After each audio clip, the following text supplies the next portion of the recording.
Excellent afternoon, our esteemed viewers. It's a pleasurable time to be with you again on the show Real Talk with Kike. And of course, it's our off-air show interview with our distinguished guest, King Wasiu Ayinde Marshal Kwam.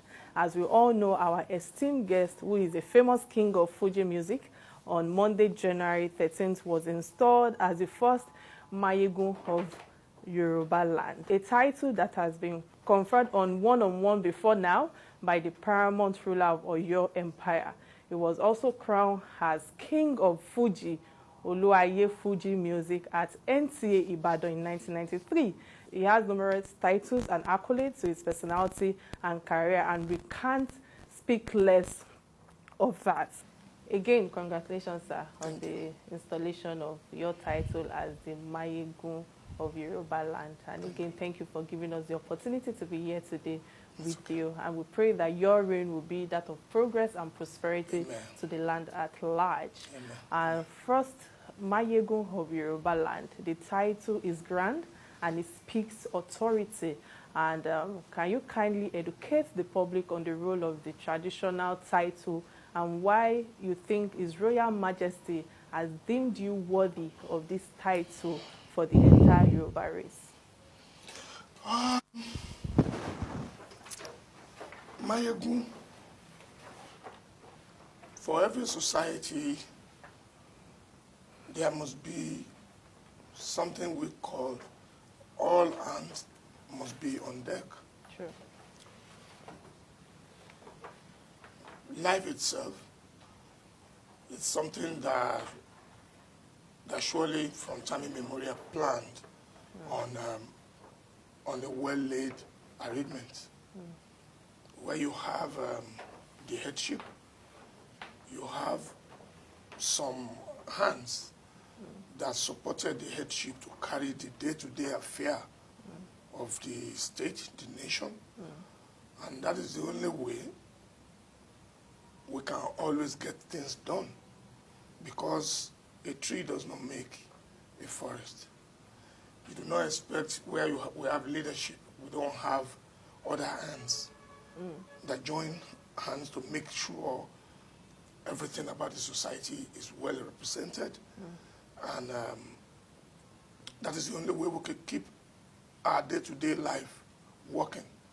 So on the issue of Mayegun, from different heads, we have those ones that will be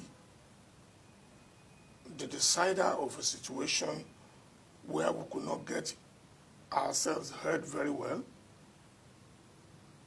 And you have other team that will be peace ambassador that will have to exercise all traces of what makes all of us live in peace and harmony that united us. We can't be united in a fight. We can only be united in a peaceful way, rather. So you have that. And then the second question to say, what makes me the chosen one? Then it's left for the Alailuas, not just Baba Alafin alone, the Alailuas that comprises the Yoruba race to have come into my person. Yeah, my name might be, step forward. They definitely will have to deliberate on it. And when they deliberated on it and they feel it is right for them, that's when they gave it to me. All right, thank you so much, sir. And I think this leads to the other question, because when you talk about the whole entity of maybe the Yoruba race and all of that coming together, I realized that you are very close to Oba of Lagos and the rest of the Oba. How can you, I'm trying to understand the installment of Mayegun of Yoruba land from the Alaafin of Oyo, which I believe that there are some, what's it called, installment that should have come from the other Obas that you're extremely close to. Why Alaafin of Oyo installing you as the Mayegun of Yoruba land? History tells us a whole lot happened from Oyo. That is history. That history might not be able to be going deep into that history at this moment we are, but history tells us things like that started from time immemorial from that direction. From Oyo. And they've been doing such from time immemorial also. So Alafin is in the right position, the right authority to do such. Something we've all seen been happening before. Thank you so much for that. So what do you think of traditional rulers and their contribution to the betterment of the society, especially when it comes to politics? Number one, aside the fact that we have a central government, the headship, that brings all other people together. With Yoruba is not just the only race that comprises Nigeria. The entity Nigeria has a lot of others that's, that were under that umbrella of Nigeria as a nation. Then I tell you, from time immemorial, direction had always been coming from the traditional ruler, who are the direct head of their people. They are the direct head of their people. They administer the state of affairs on behalf of their people. They get to their people faster, better Than the politicians. than the central government that is, being occupied by either politician or whatever any form they come to be. And that still gives them the power till date. That's how much importance is attached to every Oba that you see. No matter how smaller the clan, they must surely have a head. A head in person of Bale or Oba, and so on and so forth. So they were the right people. All right, thank you. You are a legend in your field, like we all know, in the field of music, and you have also given the honors at St. John University in California, USA.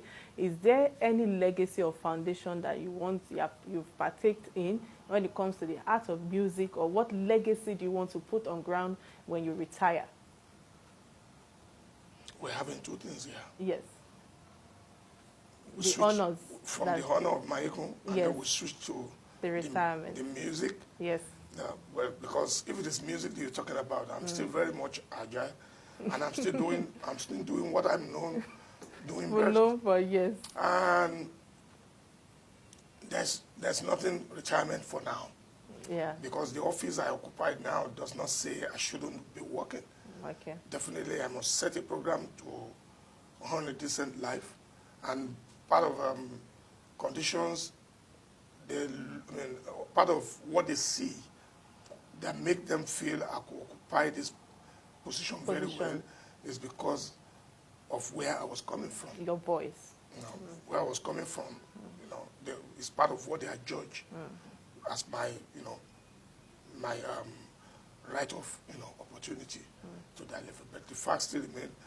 Long ago, I've had a foundation series of, foundation that I have. I have a Modu Foundation.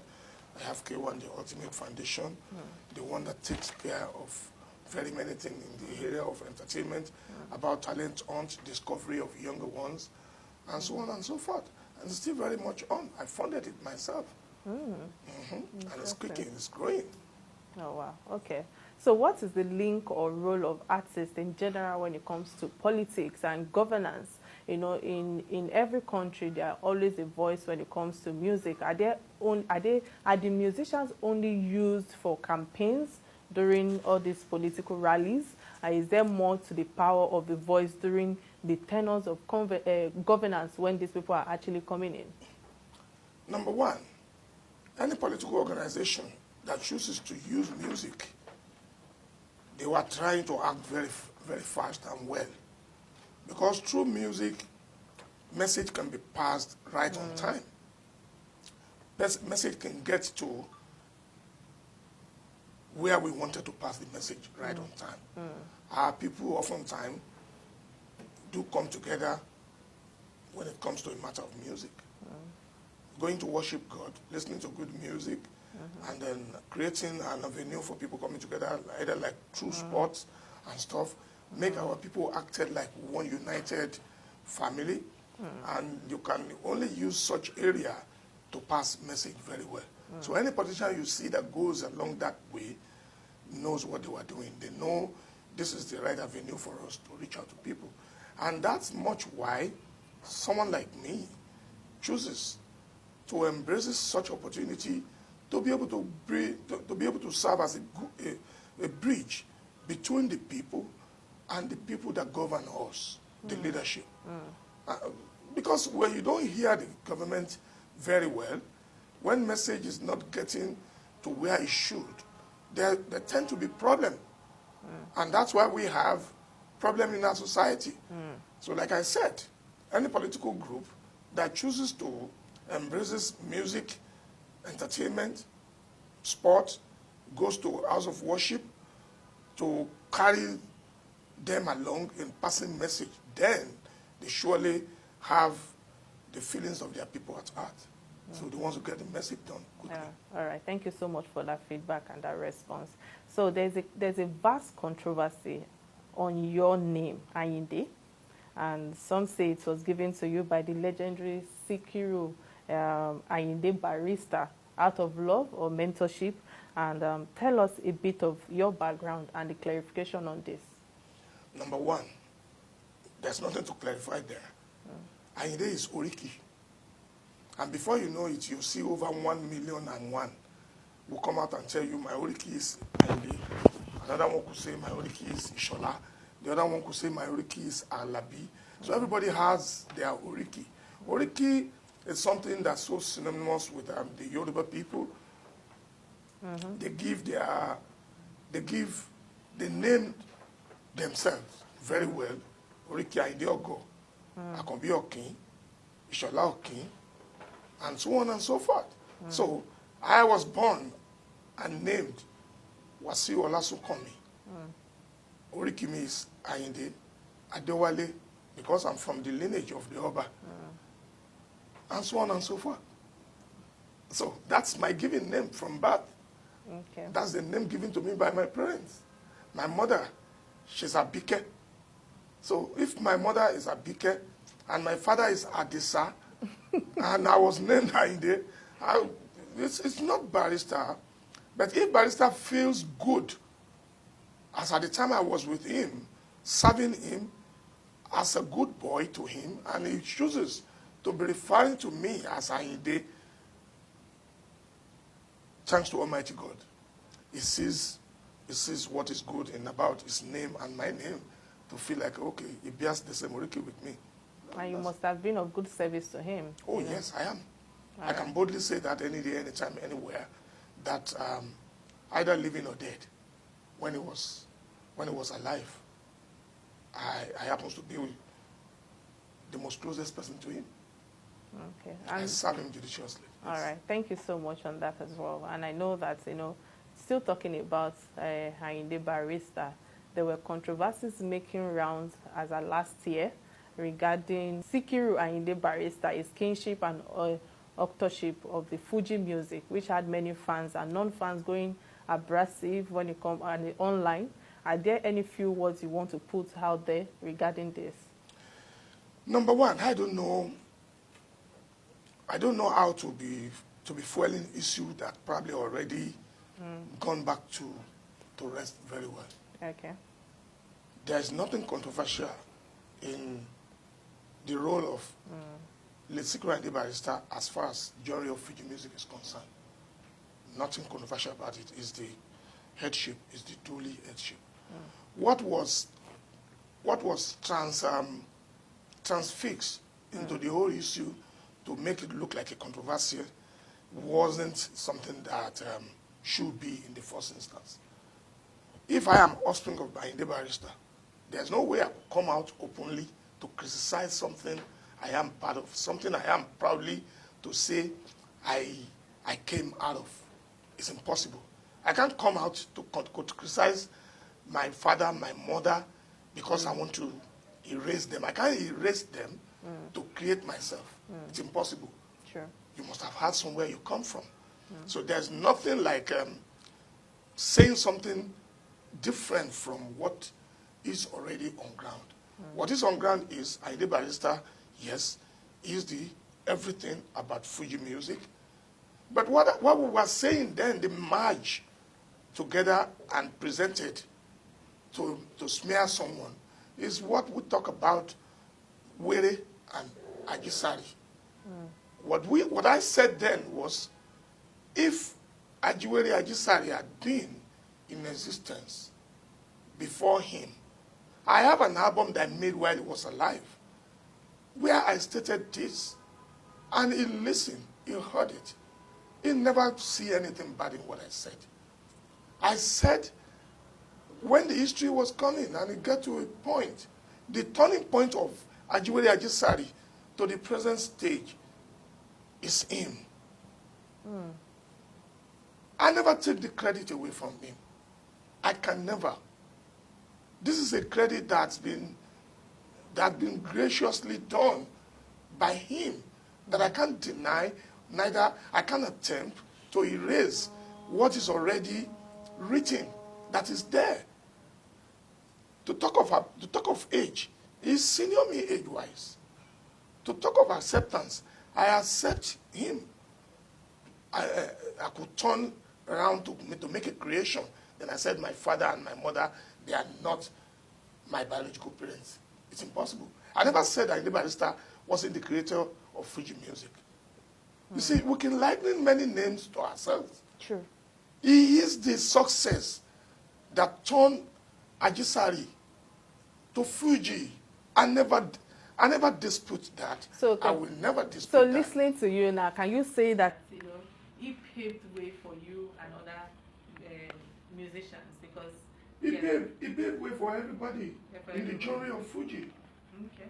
He paved way. It's there. It's something that is there. You can't be taken away from him. Neither me nor anybody could do that. And what do you have to say to that when you hear artists like that speak on that, saying that they were just the one that actually had to work themselves to wherever they are today, not that anybody actually paved door or opened door or gave them that platform for them to be able to use?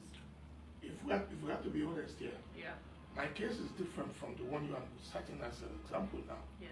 I probably wouldn't want to dive into that. Okay. You understand? I don't want to be misquoted. You can't discharge on something that you probably do not know the way of presentation of it. I don't want to talk about it. Yeah. But the one of my own case is here that I've once in my life lived with Barrister. I've once in my life served Barrister. I served tutelage under him, lived under him, did everything under him. Probably say I'm the most closer person to him when he was alive. So that one is different in my case. There's no way I will come up today and say nobody ever paved way for me. For you. Even by allowing me to be closer to him in the first place, it's paving way for me. You can't take something. There's something you can't really take off your life because you want to present yourself like nobody dropped from the sky. We came through this world through one avenue. So that is in my own case. All right. Thank you so much for that. And I would say that is actually part of humility that people need to take on when it comes to conversations like that, and also giving credit to whoever who have helped them to wherever they are today. And I say that well done, sir, for that, and giving credit to him. So going straight to politics, you were on the bandwagon of politicians, musicians that sanctioned the governorship of Ambode, and later very close to its tenure, the end of its tenure, we observed that there was unapologetic disapproval of his administration by you. What do you have to say to that? Number one, this is also an issue that is far gone. I don't want to bring back. I wouldn't like. It's not my style to always want to bring back certain issue that is gone. But to set records straight, people should not. I've said this once on the national television. Sometimes when I was asked the same question. This is the issue between myself and the former governor of Lagos, Ambode, was kind of a political family. That at that point in time, people should not be part of it, because if you look at the foundation, the beginning, the coming to being of Governor Ambode, I have one kind of a role that I played in it. Correct. So if people never judge me, At the time? at that time I was playing the role. Maybe something went wrong along the line. They shouldn't judge me too. If I come from nowhere to do something that probably is adjudged not too good, and I was never found to be part of the beginning, anybody could say anything then. Yeah, true. But the fact of it is, I am part and parcel of the beginning, even before Governor Ambode. But the way I put it, when I was asked on the national television, I said, this is a family affair that's been, that been dealt with, and we've worked over that. It belongs to the past.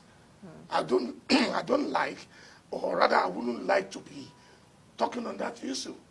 It's an issue that is already gone. All right, thank you so much. So, on a soft note, many people think that once you sing or you are a famous politician, or a famous artist, so to speak, that you are earning, that is the only living, that is where you earn a living from. Can you please at least share some light on that, especially when it comes to, are there other lines of business that you are into at the moment, aside being a musician? A good musician must surely have another means to add up to what you are doing. If we have to believe music is a talent, is a gift, inborn in you, not something you want to train for because you want to start earning or living on it.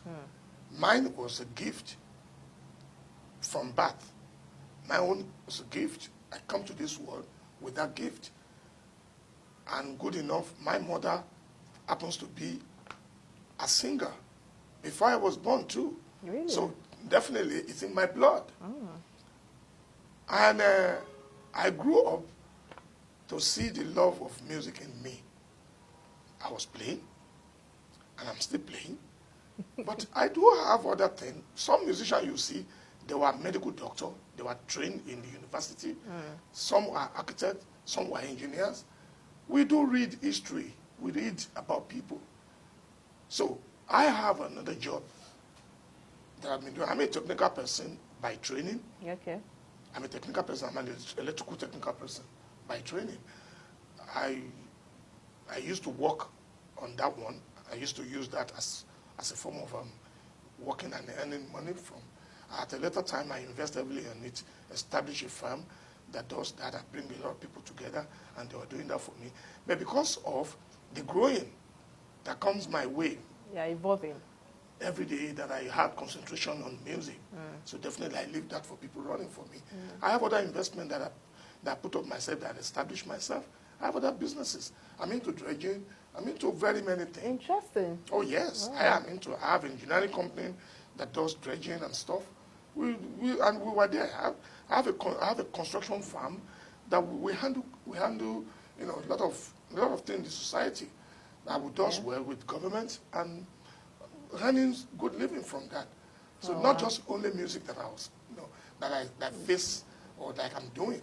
That is a nice. I have other things that I invest my money on. Okay. All right, let's come a little bit personal now to you. News has it that your son, Sultan Anifowoshe, allegedly had $2 million cyber crime in Chicago. Do you want to clear the air over this controversy? There's no controversy in anything about either my son or anybody's children. Okay. Everybody, the society, what we're facing in the society today says, will it be my only son or my only children that had problem? There are other children of people, well-to-do people in the society, not even well-to-do people, ordinary people in the society. This man you're talking about is a young man that is of age. Definitely, it's not under age. It's not under my control. It's on his own. He's a graduate of medical. He's a dental doctor. He's a dentist. And he has his life. He's living far away from me. Whatever he does, the sin of a child should not be brought on The father. the parents. The parents. If I did not, he's not the one that sent himself to school. I did. He's not the one that raised himself. I did. If I must have raised him very well up to the age that he committed that, whatever he does to himself, says, I've led him on a good life, my own should not be cited just as the only one. This is society that we are. Everybody live to answer to whatever they were doing on their daily life. So I'm a good father because I have children that I sent to school. I have ones that I never for once go out of my lane that I created for them. If for a reason he does that, he's a young man. The man in question is over 27 years of age. So he's not a small boy. He's not underage. He's sent to school. I paid his way through all that. So I can't be. I'm not ashamed of the fact that I gave back to him. I won't come out and say no, he's not my son because he does one thing. To God Almighty be the glory. Everybody missteps in their life, and they got punished for it. And when they got punished, they are back into their normal life. They might have learned one lesson or the other from it. So I'm sure you might have learned that when the father was telling you, sit down there, if you do, it's of a lot of gain to you. And if they ask you to sit down and you don't sit down, it's your problem. But that should not be subject to anything, a pinch on me. I'm a good father. I don't see anything so special about that. No. All right, let's go into another thing. We know that you're a man of many accessories, in quotes. So let me ask, sir, how many wives and children have you got today? I must have engaged in a relationship before one and another. I can't relate that, yes, but presently I have only one wife to myself. And I've never gone out of way to have, loads of women at a time. No. Yes. People of this situation like I am, we see a lot of people every day. Some will show you real concern, feelings. You want to return that gesture. You find yourself enamorous. Everything I do in my life is by my making. It's never by mistake. I stand responsible for all my action in life, and I'm so proud of it. I have not gotten a life that is worse. I can't be talking about in numbers to say this one and that. I don't want to make comparison between me and anybody. True. My life is my life, and I'm living it good. And you're taking ownership of it. As I said it earlier. I said I took responsibility of my life. So I'm proud. I'm proud of everything, whatever I might have done in my life, because I've never for one single second be a bad example to the society. I'm a very good example to the society. I've never stolen anything in my life. I've never gone out of way. I've never been convicted of anything in my life. I've never done anything that is illegal. That is wrong. Yeah. As a person, I've always been on the right path, showcasing. And when people now focus because of the image on your side to think they could mess around with you, that's when you look like and said, my friend, mind yours, leave mine. Talk less about mine.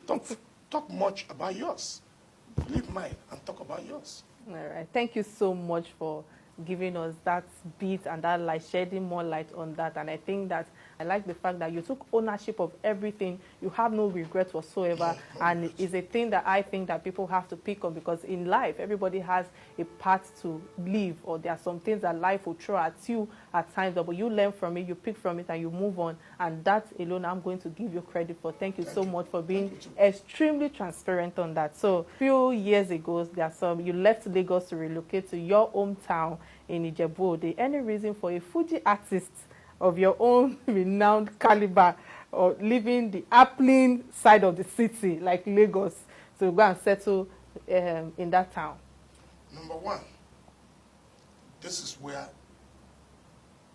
my parents comes from.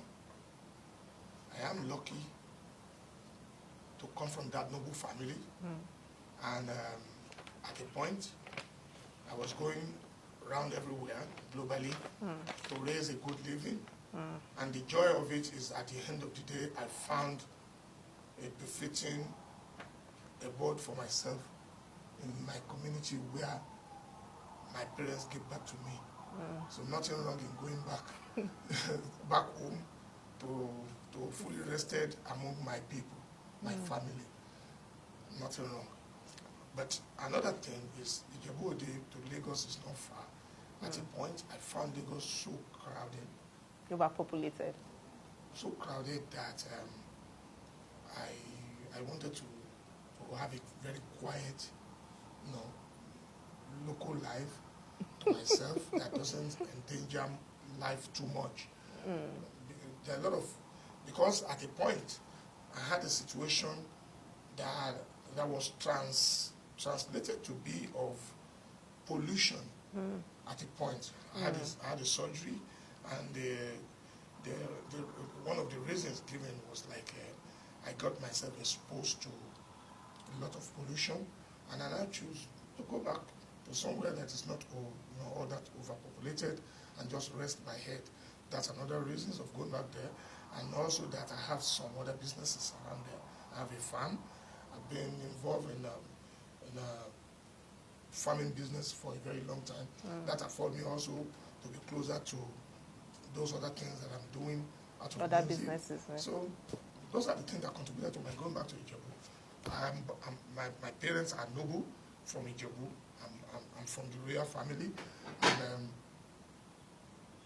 I'm from the royal family, and I think it is right for me to just find myself back in the midst of my people. Thank you so much for this interview. It has been an expose with the very first Mayegun of Yoruba land and the Fuji legend of music.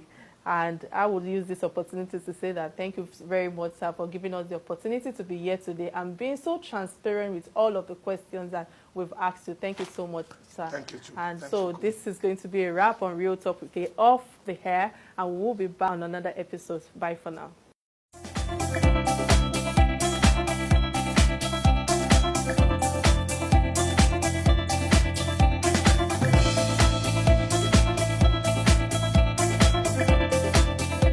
He was sent to good school.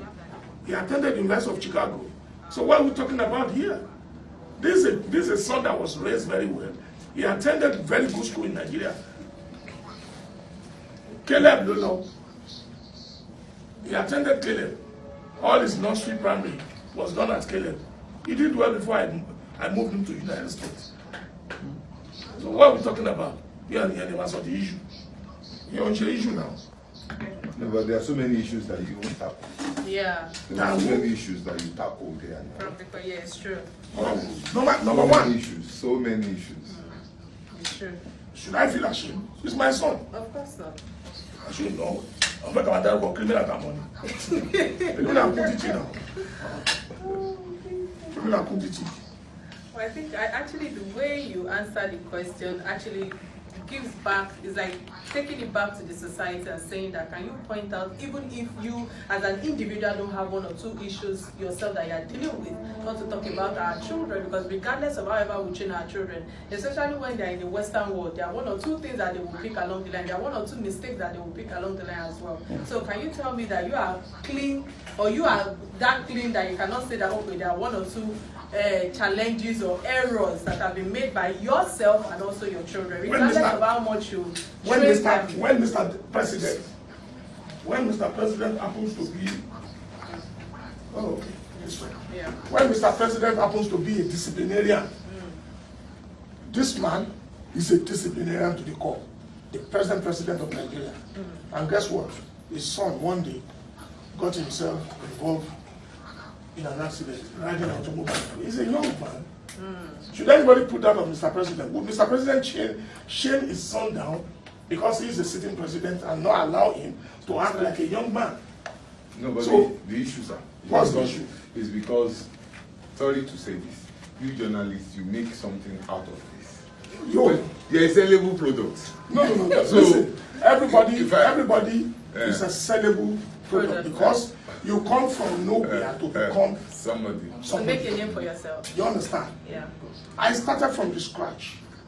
This is me that I've served as a packer boy under someone. This is me that have been going on the street when I was young. A baller boy. You know what they call baller boy? Of course. Baller boy were those ones that pulled cats. I've done baller boy. I've never in my life stole anything. I've paraded myself here and there, laboring, working seriously. And upon all, I find myself at the corridor of the university too. I get admission to the University of London to study law.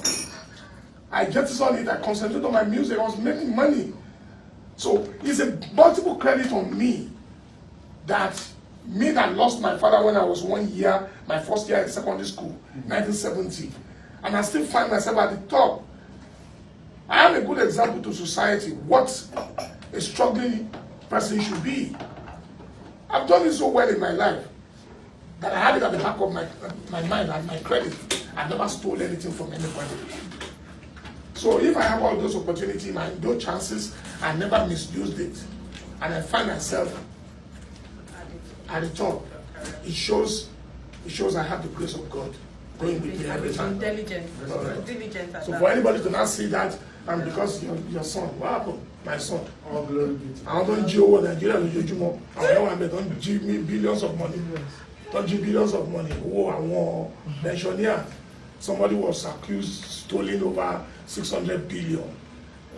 Wow, Paco is living. This man is also a young man. Over to serve, to batch a mistake, to serve punishment. In to for one, she can't give a bell. She might also support Baba on the